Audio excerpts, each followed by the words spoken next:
So first of all, welcome. Let me also put my camera. I think it would be nice also that you can see me. I hope you can also see me. Hello. So, well, Christian, you know me already, but Manula, I don't have the pleasure. So this is Rameral, and I'm the main author of this Youth for Peace training toolkit. So as I was mentioning, we are very few because there was this change in the link. The previous one was not working, so we had to set up a new one. So I'm hoping that some more people could join. But if not, I hope it's going to be also a good opportunity for you to really be able to ask question and for us to go through maybe your doubts that you may have or like very specific comments, suggestions. So since I will take advantage that we are just few of us online at the moment, so maybe we can have a quick presentation. So maybe Vesa, you can start. You are from UNOY, so maybe you can just introduce yourself and tell us a little bit your role, what you are doing, and why you are online. A part of someone asked me to get online because I'm working for UNOY. But if you can unmute Vesa and just share a little bit about yourself, that would be great. Thank you.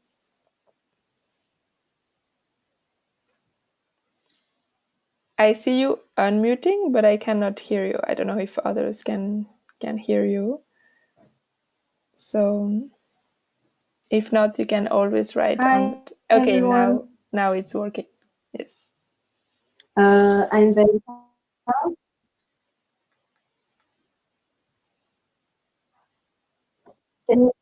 I have a very poor connection. Can you hear me? And now we can.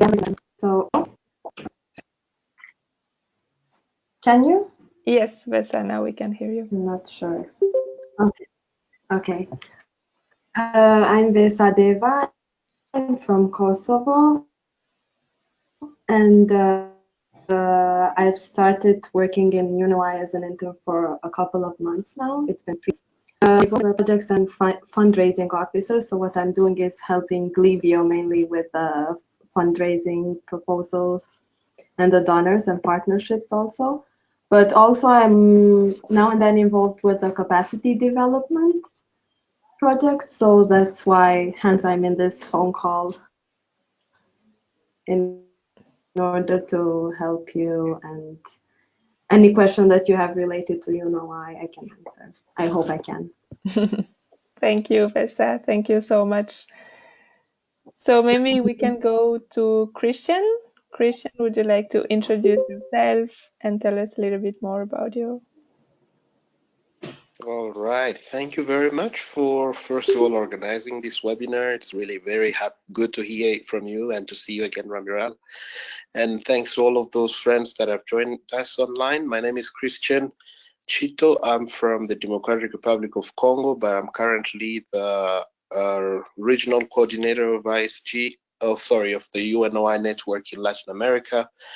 And I'm really happy to be joining this call because I have a couple of interesting conversation I wanted to bring in terms of the protection piece of the SCR 2250. Right now I'm helping, I'm volunteering to flesh out a strategy. As you all might know, there's been increasing threats on young peace builders' lives, and we wanted to know if there's anything we can do more than just stipulating the protection elements, but what can we really do right now in terms of ensuring that indeed that young peace builders receive that protection. So I'd be glad to hear from you if you have any thoughts about that. Thank you, Christian, and welcome. So let's go to Amanula, if you would like to unmute and share about yourself. Definitely. Hello, hi everyone. It's been a great pleasure being part of this meeting. Thank you for organizing such a wonderful and effective meetings. My name is Amanullah Barakzai. I'm working as a project manager for Afghanistan Youth Civic Engagement and Educational Organization. In Afghanistan, our membership is recently approved by UNOY, and I had attended just one meeting with Maridol, and hopefully when I heard about this webinar, I was very interested to take part also in this webinar too. So just a quick or brief information about Afghanistan Youth Civic Engagement. ICU is a grassroots youth-led and youth-focused nonprofit and non-partisan organization that mobilize young citizens for positive, sustainable change in Afghanistan. And our aim is to enable Afghan youth to speak up by providing them with debate, public speaking, civic activism, leadership, and peace building training and mentorship. Our objective is to promote social tolerance and youth critical thinking. And our vision is to build a generation with a vision. Thank you. Thank you so much, Amanullah. Thank you for sharing, and welcome also to the UNOY family. As I understand your organization recently joined the network. So thank you for sharing. Thank you. So we also have online Lo Ivan. Lo Ivan, very nice to see you again also on this platform. So I don't know if it's okay for you to unmute if your connection allows. If so, please do unmute yourself and share a little bit about you, your organization, and maybe the interest in this webinar, if possible. Hello, good evening. I am Lu Ivan Castellon from Philippines. And in this, my apology for the background because I'm in the public place. But I would like to thank the ONOY for this privilege to be part of this platform wherein we're able to deep dive on what could be the best way in facilitating peacebuilding workshop. And it is also an opportunity for me to thank you all for uh, to allow us to be involved in this network. Uh, my organization is Volunteers Initiatives in Building and Empowering Society. It is a hub of volunteers among young professionals and youth here in Mindanao, Philippines, wherein we are working with mostly of youth empowerment on peace building aspects, conflict resolutions, and even on environmental protection.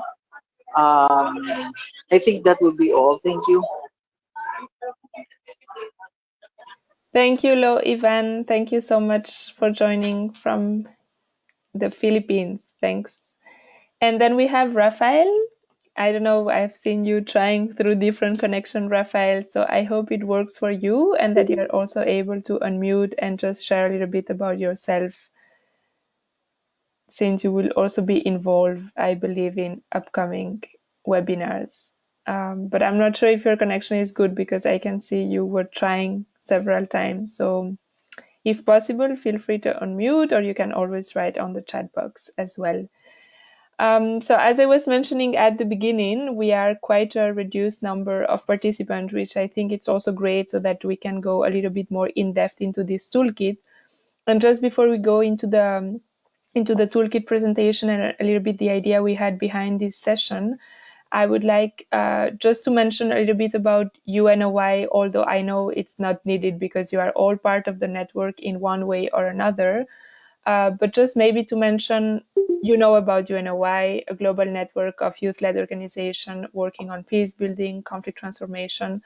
And within this network that I was mentioning, you are all part from one position or from one hat or another. Last year, there was like from this questionnaire that actually UNOY is sharing with the members annually, there was a request to have more capacity building opportunities.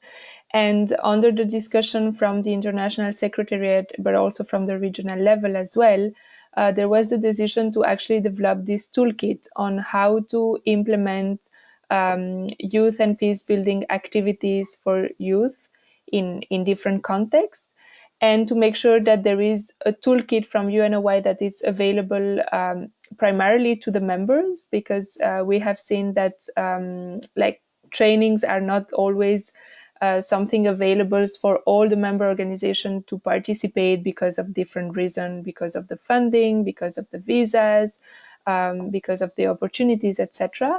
So from UNOY, we found it very important to have at least accessible online this hopefully comprehensive toolkit for you, in particular member organization, but for anyone who would like to organize and implement and facilitate a training on youth and peace, how to do it. So this is just a little bit on the background of why this toolkit and where it's coming from. So it really came from the need from the member organization, from UNOY, to say we need actually material, we need some guidelines on how to actually implement, facilitate trainings on youth and peace. So this is how we started this work on developing the toolkit. And welcome to Shadi, who is also online. So Shadi, we had just a quick round of presentation from each one of us. So I don't know, Shadi, if you would like to unmute or to write on the chat box and just share a little bit about yourself and maybe your interest in this webinar. Hi, Shadi. I see you. You might be typing, so I will give you the time to type on the chat box, and I will just then continue. So basically what happened, and I will try to skip maybe a little bit the introduction, because I know most of you are more or less familiar with this toolkit. So I guess in this webinar, we can really take the chance to go more in depth into some questions you may have, or into some of the section of the toolkit, and see a little bit more in details. So basically the toolkit, and I will be sharing my screen in a moment. So it's available online, and it has four main parts. So the first one, it's more around concept, understanding the key concept around conflict, violence, peace building, transforming narratives 20 to 50. But in the part one directly, you can also directly have some concrete ideas on sessions and on activities that you can implement to actually facilitate the understanding of those concepts. Then on the second part of the toolkit, it's much more concentrated into the methodology and into the logistics, understanding on how to put in place a training or a workshop. So it goes into understanding which methodologies we are using, what is peace education, what is non-formal learning, but also how do I do a call for participants, how do I ensure inclusion of different participants, how do I make sure that I can have a proper monitoring and evaluation of my trainings, how do I select the participants, which are the different formats I can use when implementing a training, etc. And then the third part is more based, or is more focusing on actually the how the values and the principles when we are actually training in peace building. So there must be some important core values that we should carry on as a facilitator, as a trainer in peace building. So if we can talk, for instance, about if we can put in practice nonviolent communication, how do we deal with different conflict that might arise within the groups, how we deal with different dynamics, what do we do if we have certain situation within the group. So that's about the third part of the toolkit. And then the fourth part of the toolkit, it's more related, really practical on session outlines, and we give you directly some templates on the program, from 1 day training to 7 days training, and we give you every session outline that you could implement. Of course, this is for you to adapt, this is for you to review, and then make the proper revision that you would need for your own context or for your group. So I've just mentioned very in general, like what is a toolkit, because as we mentioned this webinar, we already had a previous webinar. We actually, the very first one we had with Christian. So again, thank you to Christian, who organized the very first seminar and webinar on this toolkit. And then we had another webinar who we went a little bit more in general about the toolkit and understanding which are the added value, what you can find, etc. But as it was mentioned, this webinar, the proper objective of this webinar is to go a little bit more in depth into the toolkit and questions you may have. So This is why I went really quickly on the different parts of the toolkit. And while I will be showing you my screen to actually show you, for the ones who are maybe not that familiar, where to find the toolkit on UNOY website, I would like you to take that time to maybe start thinking which are your main questions or doubts around not only the toolkit, but around implementing, organizing a workshop, a training on facilitating, so that we can go a little bit more in depth. So while you think about those questions, I will first of all read from Shadi, who wrote on the chat box. So she's saying that she's an Iranian peace builder and the founder of Peace Mentors. They focus on youth peace building, and the methodology is informal peer education. So the more I know about holding workshop and trainings, the better. And this is why she's joining this webinar. So welcome, Shadi, and thank you for joining. And also welcome to Kudzanai. I don't know if I pronounce correctly, but I see joining online. Nice, Kudzanai, okay, from Youth4Peace and Development Zimbabwe. Nice, thank you for joining as well. So before we go into your very practical questions and concerns, what I will do is quickly share my screen so that we can, at least for everyone, be clear on where is the toolkit. So if you go, I hope you can all see my screen. So if you go on the UNOY website, you go under resources, quite easy so far. And right there, you will have the Youth4Peace training toolkit. So as we mentioned, this training toolkit, it's an online toolkit actually, but that you can also download. You can download all the PDF in one to have the full training toolkit, or you can download it by every part. So as I mentioned, you have 4 parts in the toolkit. The first one focusing on the key concept, the second one on the design and implementation, the third, the skills and principle, and the fourth, program and session outlines. So you can either download here the full version of the toolkit on a PDF, or you can just go and see which part of the toolkit you are more interested in, and then basically just click here on each part, and then you will have the part that you are more interested in. You can just download it, as hopefully you can see from my screen. And this is like the full toolkit. So as I mentioned before, we have these four parts in the toolkit.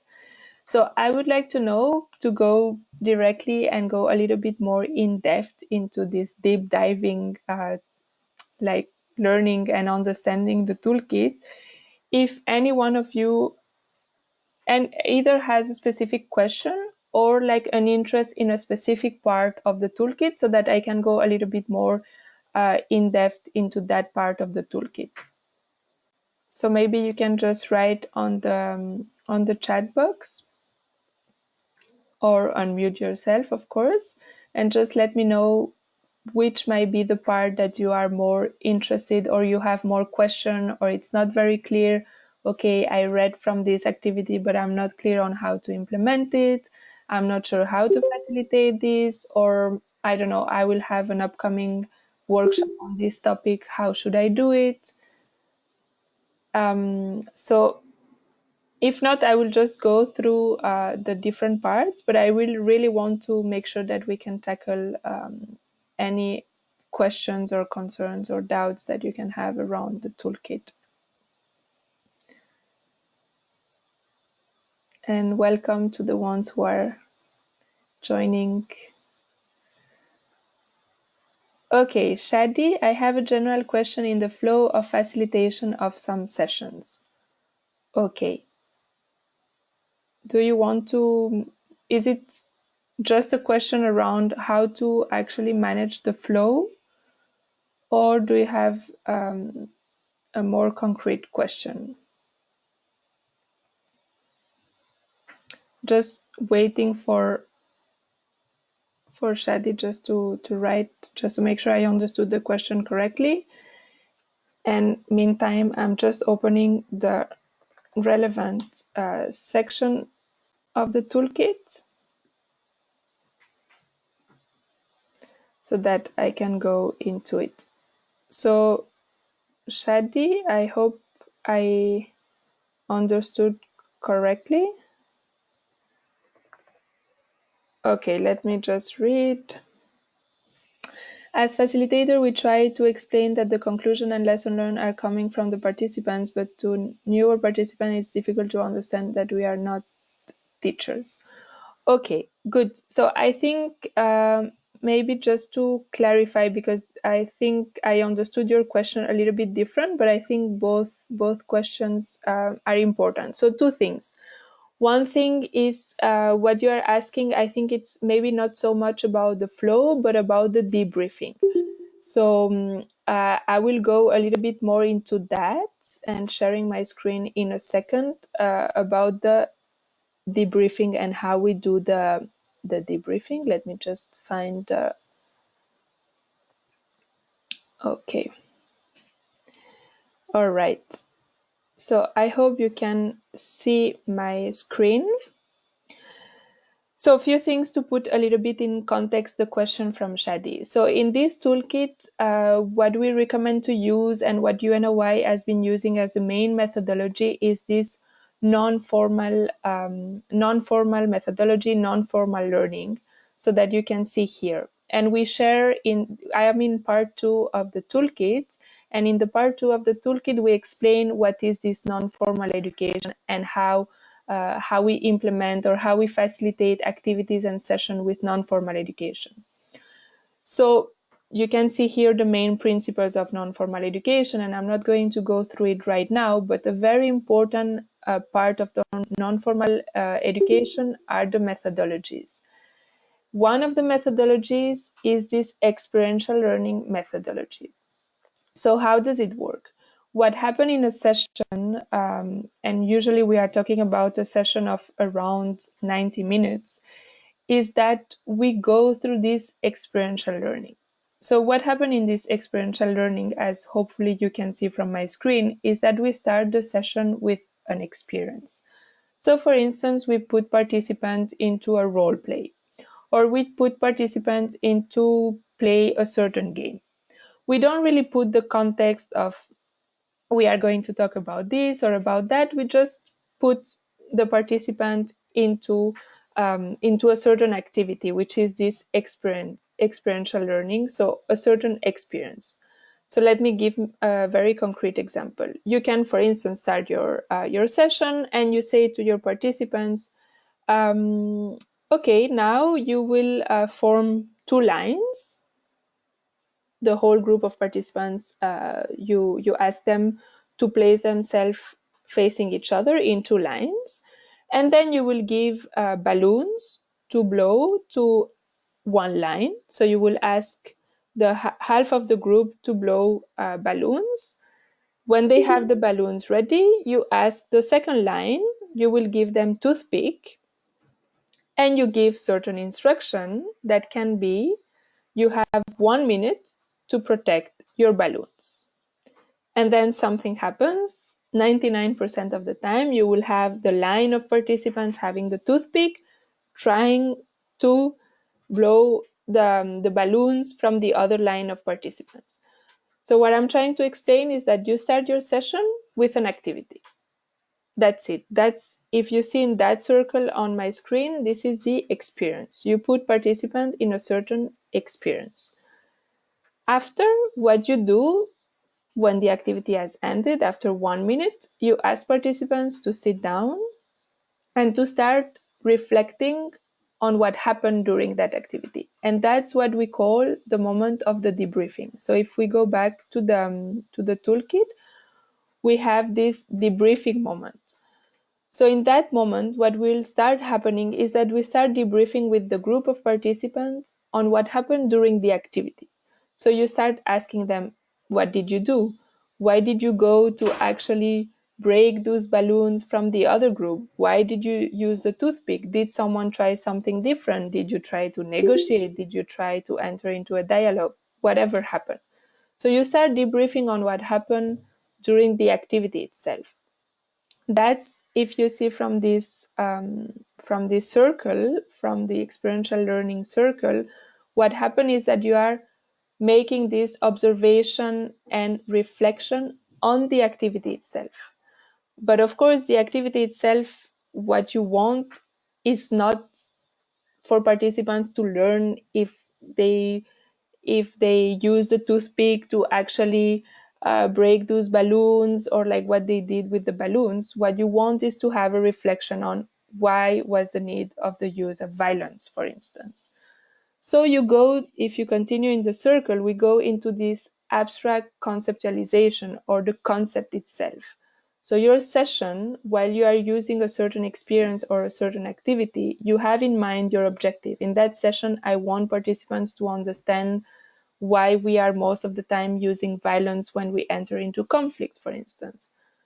So once you have done the debriefing of the activity of the balloons or whatever activity you have done, you go into reflecting with the participants on what is actually the message behind. What is what you learn from this activity? That most of the time, if we feel the power, we will use violence, for instance. And then you can start the reflection on how is this happening in like daily context, in the context they are living, how society, how citizen, how institution do actually use violence, structural, direct, or cultural violence to address conflict, for instance.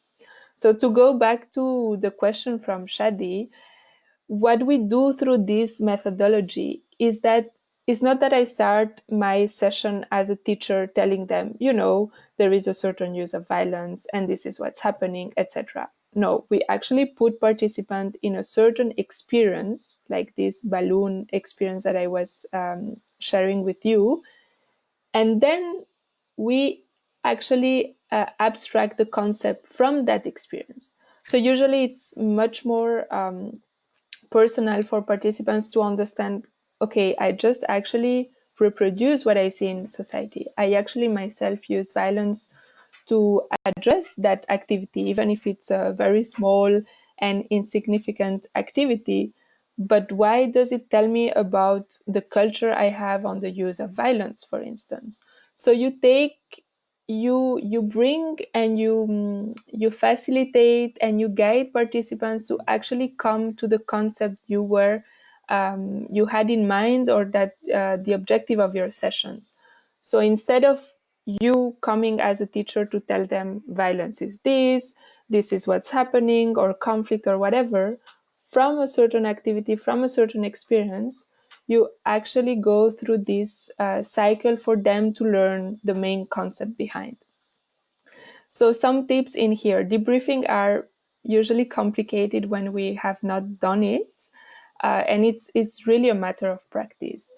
But it's really, we have seen throughout the very many trainings that we have conducted, that this is one of the main learnings happen from that experiential learning. So instead of coming as a teacher, as Shadi was saying, and it's of course something that can happen, especially when you have groups that they are not used to this experiential learning, they are expecting you to give you the answers, right? But eventually, very important in the non-formal methodology is that the learning itself is coming from participants. And while you prepare your session and you are very clear on, okay, at the end of this session, I want my participants to have learned on this, this, and this, you also guide the discussion in a way that you might have participants who will bring new ideas and you can incorporate that. So it's very important that the learning and the sharing of concept is coming from both ends. So it's not just you as a trainer telling them about concept or about skills or whatever. It's also them sharing from their own experience, because they could share in that particular example I was providing that, okay, this activity on the balloons reminds me that in my community there is power that is not shared in the community, and that is bringing violence in the community because of this and this and this. So you can really play with their own answers to bring the discussion that you had prepared from the beginning.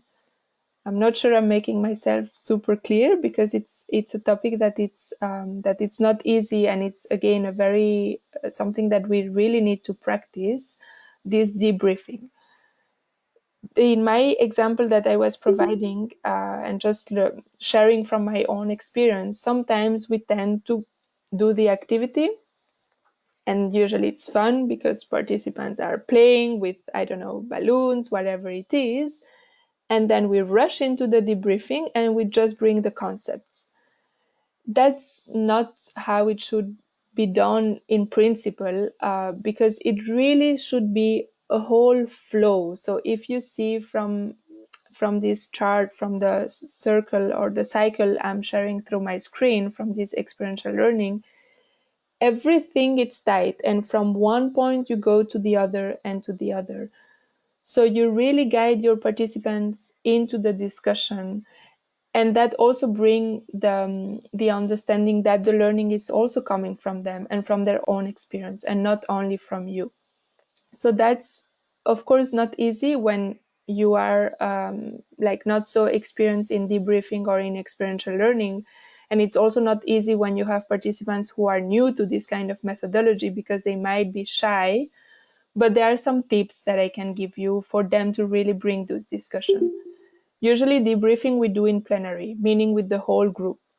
If you start asking questions and asking them, for instance, okay, this activity that we did, what does remind you in terms of the real life? How similar what we did is similar to what's happening in your community in terms of conflict or violence, for instance. And then you have this moment, everyone is silent, like nobody is replying. A tip that is always useful when you see participants who are shy or who are not confident because they might think, oh, what I have to share, it's not good enough, or like, I'm sure it's not the correct answer. Few tips I can give you. One, on the spot, is to ask them to break down in smaller group. So if you have around, let's say, 25 participants, just if you see nobody is replying in plenary, just ask them, okay, let's make, let's say, 5 groups of 5 participants and discuss my question in your smaller group. Because in smaller group, usually people are more confident to be discussing things. So you ask them to go in smaller groups. You give them maybe 10-15 minutes, depending on how many questions you have for them. And then you will ask each group to share which were the discussion they had in the smaller groups. And that can really prompt the discussion and support the participants to start feeling more confident in the bigger group. Another tip, of course, is that previously or before starting a session on content, you should always do a team building activity. Very important that you do a team building activity, and on the toolkit you can find a few examples where people will feel confident and will feel comfortable to share their ideas in the main group. So that's another thing that's very important. Do not forget about your team building. Shadi, sorry, I feel I had a very long reply to your question, but I hope I helped a little bit with some tips. My main point is that in the toolkit, we suggest non-formal education. That implies that you should not be considered a teacher. You are there as a facilitator, as a trainer, where the learning is going from both ends, from both participants and from the trainers. That's one thing. And that's also something that when you start the training in the introduction, you can also tell your group.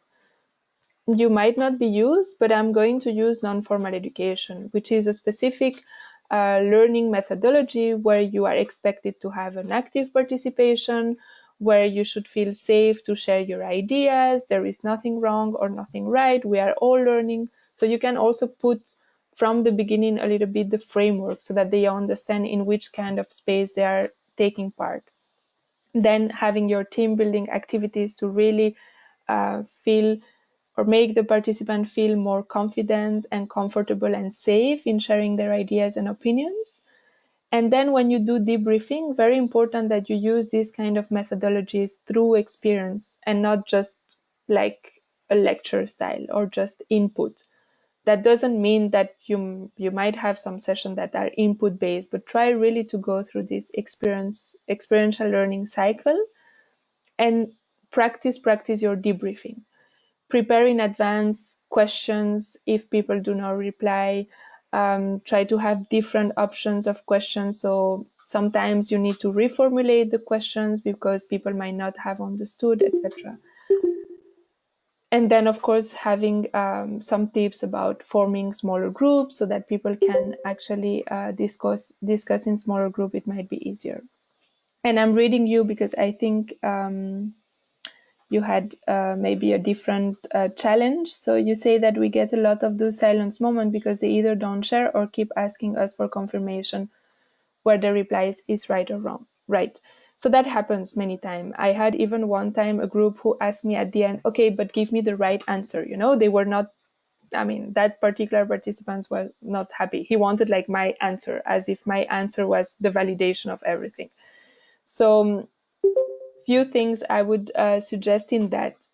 When you have silent moments, if you go into the third part of the toolkit, you will find on tips what to do when you have this awkward silent moment, which I think is one of the main fears that as a trainer we may have, like this moment of, okay. First on silence, I will give some tips on silence, what to do when you have a group who is completely silent when you ask question. One, and this happened a lot when we are like less experienced, let's say in training, we start panicking. No, first, don't panic. We always have silent moments in the trainings, and also be very much aware that what for you can be this panic moment, okay, my group is not answering, I still have 60 minutes with this session and I don't know what to do. It might be many times that your participants are just reflecting on your question. So give them also the time, because sometimes we also expect people to reply right away like this, and that doesn't happen. So what you can do in those moments, one is not to panic and just give them some silent moment. That might just be the moment for them to reflect, and might be that after maybe 1 minute you have someone starting to reply, and that will encourage others. So that's one thing, don't panic.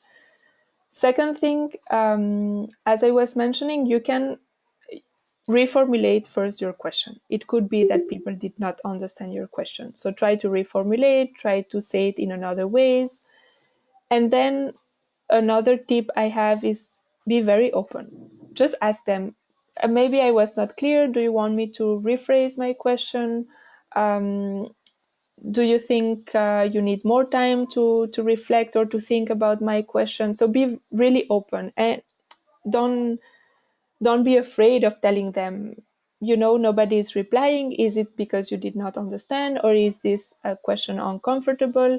So also empower them in that sense. It's also their space. So also ask directly to them what's happening. No, be open to that. And then you can get some replies. No, some participants might tell you, no, we actually needed a little bit more time, or actually I am not too clear of what your question is, or actually it's a bit difficult to reply to you just so quickly, etc. Another tip is that, as I mentioned before, you can break in smaller groups, so that usually it would be easier for them to start discussing. Another thing also on questions is to write it down into a flip chart or a board or wherever you can write it, because sometimes it's easier. Some people are more visual, so it becomes easier if they see the question written as well. So that's another tip you can have. Another thing is that you can also ask them, okay, take your notebook and just write the answer for yourself. And just give them maybe 5-10 minutes to actually write the answer on their notebooks, because it's sometimes easier to reflect at the individual level. And once they have it written, it might be easier to actually express it in public. So that's another tip you can use. So that's the tips I can share around those silent, awkward moments. Then about this validation. So it happens many times that participants might share their ideas, their, I don't know, their their experiences, what their opinions, but then they still ask you at the end of the day, okay, but what's the right answer? So I would say two things here. One is that in some sessions, and that's a responsibility from the trainer, you need to be clear if it's a very knowledge-based session. Meaning, if you have a session which is for them, the main objective is to be clear on the definition of conflict, violence, and peace, you may actually have certain definition.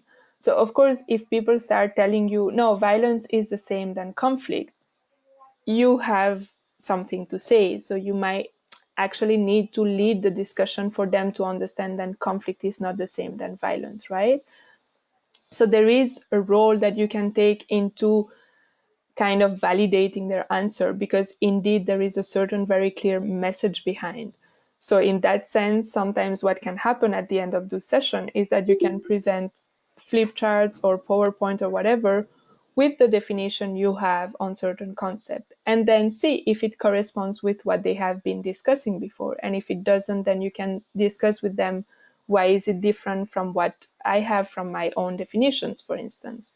So that can be a way.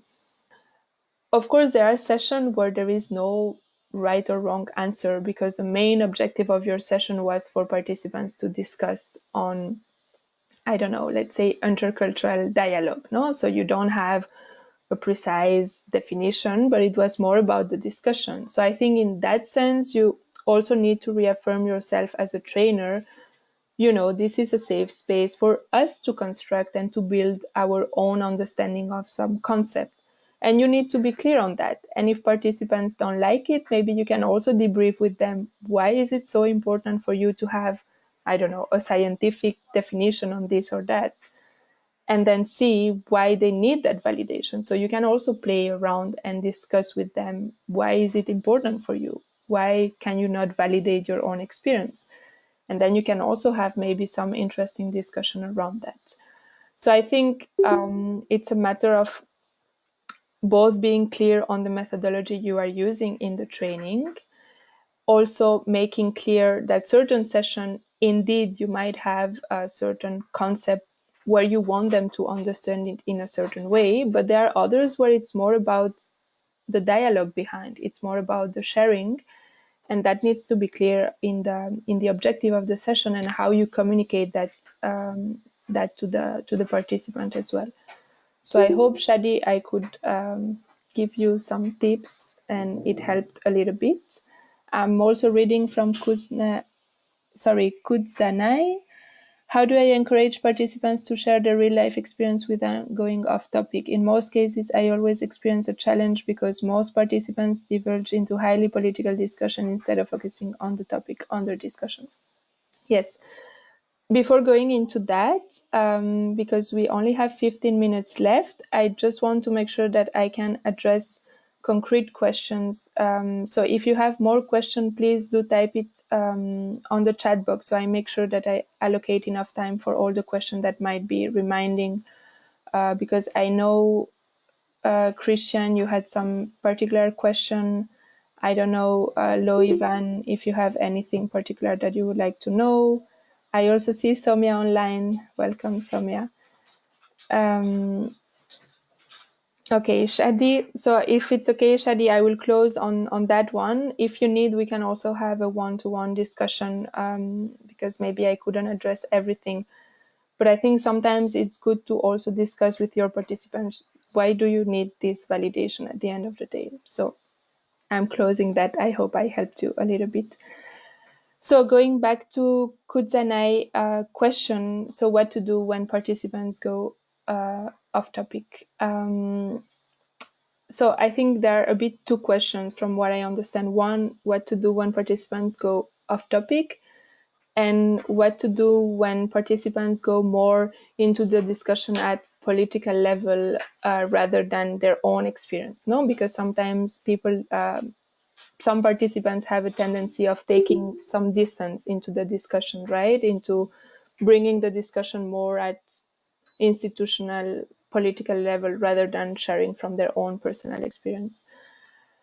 Okay, so going off topic, two things.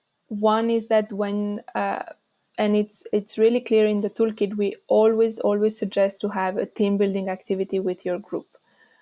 Your team building activity will allow you to build a group contract or a community guidelines, whatever the name you want to put behind. So so in that group contract, that I'm not going to go in depth right now because you can find it on the toolkit on how to facilitate team building activity and the group contract. But basically, you will end that session with a flip chart where you have put all the principles and values that your group of participants would like to comply to or to respect during the time of the training. And in that, you can add something like respect the time and the space of the discussion, meaning also focusing on the topic. So that's just a preventing measure that for many challenges that we are facing during the training and the group dynamics, we can always go back to the group contract. That usually what I do is that I keep it stick on a wall for the entire training. So anytime there is a conflict or there is, I don't know, people going off topic or not feeling comfortable or there are awkward moments of silence, etc., I can go back as a trainer and show them, the first day of the training, we agreed on a group contract where it says that you will commit, you will have active participation, that you will respect each other's opinions. And that's always a good reminder for them, to remind them on the values and principles they agree upon to continue with the training. So that's a preventing measure that can be useful for most of the dynamics you will find in your group. But what happens if, okay, despite of everything, you still have someone or few participants who continually go off topic? As we wrote on the toolkit, for me, very important is that you name things and you also put the responsibility back to the participants, because I think there is a you need to make a distinction of, is it only one or very few participants going off topic, or is it the majority of your group really wanting to discuss a topic that maybe you hadn't identified previously? If it's the majority, then that means there is a need from the group to discuss that topic. So maybe it would be useful to actually go through that discussion. And sometimes you need to be flexible and to forget about your initial plan, and that discussion will take over because it's something that's really needed. Of course, if it's still in the framework of your main topics of the training. If we are talking about peace, let's say you have a training on peace and conflict, and then people start discussing about, I don't know, something super unrelated to, I don't know, could be the latest movie strike or whatever, then okay, it has nothing to do maybe with the topic. Then you need to remind them what's the objective of this training and why we are here. But if still it's under the main umbrella, and let's say they want to discuss about mediation tools, and you hadn't really thought that mediation could be a topic of their interest, but the majority of your group really wants to have it, you can either really give that space because the need is coming from the majority, or tell them, I see you are very interested in this topic. Would it be an idea to have an additional session on that topic by the end of the day, or maybe we can add, or we can change one of the session because I can see that that topic is very much of interest for the group. That's something I would personally suggest if it's the majority. If you only have few participants who go off topic, I think one is to name it, to tell them, of course using nonviolent communication, but to tell them, I can see that this is going a little bit off topic. Would it be okay if we go back to the initial discussion, which the main objective is blah, blah, blah. And then you kind of remind them the objective of the session or the main topics you would like to discuss. Those people continue going off topic. One tip I can give you, it's also to name it again. Okay, I can see that you are very interested in this topic. Unfortunately, we do not have time in this session to discuss it in depth. But what about having a group who could sit at the same table during the lunch break or during the tea break to actually discuss that topic, because I can see it's very important for you. So that's one idea, and you can just put also like maybe a paper on the wall and ask participants during a break to write their names if they're interested in that topic, so that they can sit together in the lunch break, eat together, and discuss about that topic. So that's another thing is that you could also tell them you can always have in your training room a parking lot, so where participants can write questions, doubts, or new topics that they're interested in. So if someone is going off topic, you can just tell them, okay, I can see that this topic is really of your interest. Let me write it on a parking lot. And on the last day, last session before closing, I make sure to allocate at least, 15 minutes to discuss a little bit more on that topic, for instance. So there are few tips that you can use when people go off topic. But I think again, just name it and also ask the question to the rest of the group: is it of interest for everyone? Then maybe you can address that topic. If not, then try to find alternative into giving other space during the break, etc. But don't dismiss. I think that's maybe my main recommendation, because if you try to just dismiss and just bring back the discussion, participants might feel frustrated. No, why is this trainer not considering my opinion? So I think in there, it's important that you acknowledge that, okay, I'm hearing you. I can hear that you have an interest in this. Let's find together a solution that it does not disturb the whole process and flow of the training. About having discussions that go more at political level rather than at personal level, I think it's very similar tips that I would give you. Ask them, okay, I can see the discussion is going in another way, but I'm really interested in your personal opinion. So name it again. And if some people are really interested in this political discussion, then give them that space, maybe out of the official sessions, but that they can discuss, but also be very frank in telling them this training we are targeting more from personal experience, because we are hoping to have personal changes in attitudes and behaviors. But for that, you'd also need to be very clear when you give information on the training to your participants. Because if participants are coming to a training thinking that they are going to speak about political issues as if it was a conference, then maybe that's also a mistake you made in providing the right information about your training. So be very clear on the objective of the methodologies, and that can be right at the beginning when participants are selected, so that you send an email and you make very clear objective, methodology, etc., so that they are clear. That can also be on the spot when they come to the training, when you put the framework, when you explain the methodology. But again, don't dismiss. If this is coming from a need from the group, try to see how you can address the best that it does not disrupt the flow of your training. And if you are afraid, because that happened to me, sometimes I have participants who want to discuss about something very, very theoretical, and I don't actually have the knowledge of that. Just be very clear. I would love to support you in that discussion, but I do not have the elements. So maybe someone in the group can help you in having further discussion, or you can give them further resources, readings, or maybe experts who they could approach after the training. So try to find some alternatives in there. And I'm going to stop there so I can read some other questions. But I hope Kudzanai, it was helpful, and that I could help you in your questions, and that it was useful also for other people. Christian, I will take your question a little bit later, because I think it's very specific on 20 to 50 and the protection pillar, which I don't know how do you relate this exactly to the training toolkit. So maybe if you can rephrase your question to see how I can link it to the toolkit itself. If not, I can give you some ideas, but maybe I will take it at the end just to continue on this conversation. Somya, I see your question. Also, is it okay if we can ask leading question to the group so that they are back to the topic that I want to facilitate?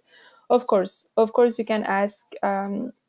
You can bring back the questions, and that's something you will have to do, to bring back the discussions anyway. So don't be afraid also to stand and to bring back the question. But I think my main recommendation would be acknowledge what's happening. I mean, do not pretend like, okay, I'm not being aware that you are going off topic. Just name it. Okay, I can see you are going through there, but okay, let's go back to my initial question. And it's a very good tool to actually ask your question again. So maybe you were not clear enough, and that's also why people are going off topic. So it's also very good to bring them back their awareness on the question itself. What was my initial question? Do you think you are still replying to that or not? So indeed, that's a very good tip as well. Christian, when doing the training, participants often ask how we can help in their way to around protection. If anyone has practical suggestion. Okay, sorry, I understand better your question related to the toolkit now.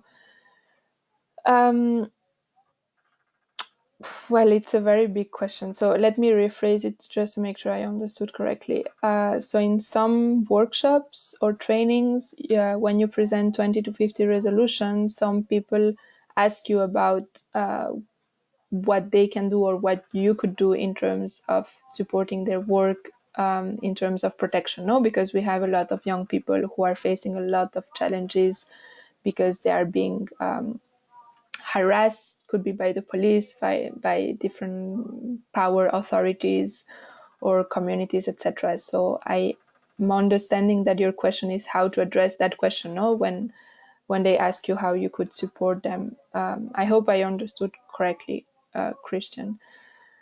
So, well, I don't have any magical answer. Sorry if I'm disappointing you.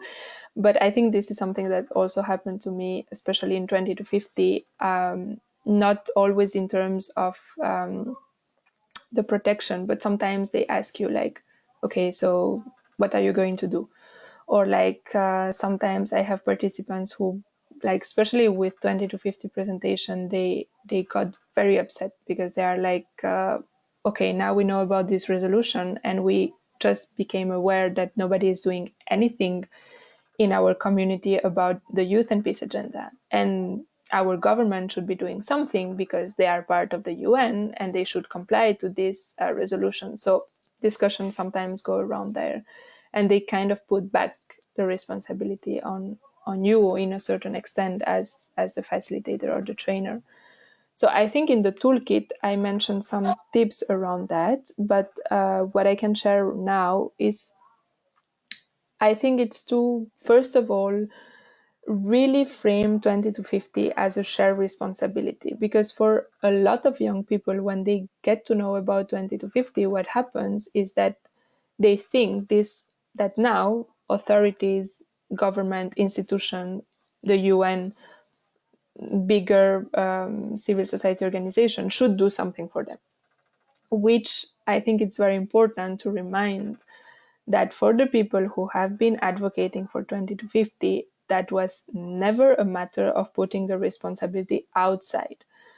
So 20 to 50 to start with, and the message you need to pass to your participants is this is a resolution for all actors to be working on. So it's not that now as a young people, I'm expecting to be welcome in any space, because that's not going to happen. And we wish it would be like this, but it's not going to happen. So I think that one message is really to see how young people, they can work into intergenerational discussion, dialogue, into understanding their own responsibility into implementing 20 to 50 and what they can do. Of course, this is a very general message, and it's not very valid in countries where you have authorities that are harassing young people, who are not allowing them to do their work, etc. So that we enter in a much more sensitive area. And I think in there, I mean, I don't know in which capacity you are training, but most of the time, of course, we don't have the power or the magic to change that, because those are structural challenges. So I think in that case, maybe one suggestion is really to go a little bit more into breaking down what's their main concern and see and mapping with them who could take a leading role in that, rather than them putting directly the responsibility on you, you accompanying a process and also being very clear to what you can do and what you cannot do, because what we don't want to do as trainer is to raise false expectation, and you don't want participants to end the training thinking that you will change their reality, and that's never going to happen. So maybe one thing is to be very clear on what you can do and what you cannot, and maybe go and have a process where you can break down a little bit with them on, okay, what's the main challenges, which are the priorities, who would be the actors, stakeholders, maybe doing a risk assessment, maybe doing a SWOT analysis with them, so that you can accompany the process and give them specific tools on how to act.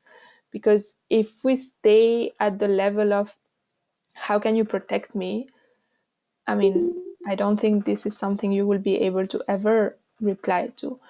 So maybe breaking down and see and mapping with them, and again, being very honest on what you can do and what you cannot. That would be my first recommendation. And then I'm going to read from Shadi, who I think has also very good experiences on that. So she's saying she always replied that when I'm personally in danger, there is not much anything concrete that I can do for others except share the way I try to find around the authority.